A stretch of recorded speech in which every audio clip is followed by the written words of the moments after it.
All right, thank you, Rico. New at 5, tens of thousands of dollars. That's what a high-profile legal battle could cost St. Louis taxpayers. And tonight we're getting our first look at the contracts that detail these steep costs. Here's 5 on Your Side investigative reporter Jacob Long.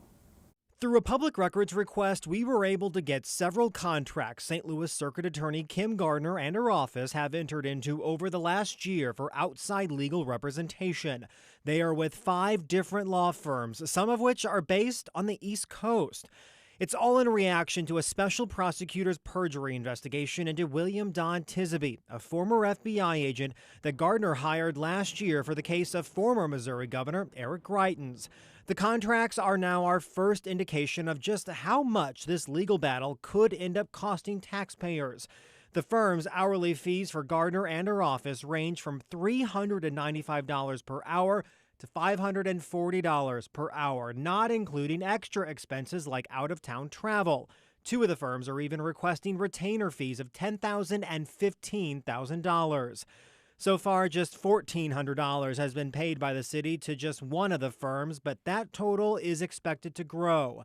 As one of the contracts puts it, at this point, it's not possible to know how long this representation will last, what the outcome will be, or the total cost of legal fees or expenses. And that's primarily because Gardner is still fighting aspects of the special prosecutor's investigation in court right now, though she has been unsuccessful every step of the way so far. But it is clear that St. Louis is bracing for a big tab here.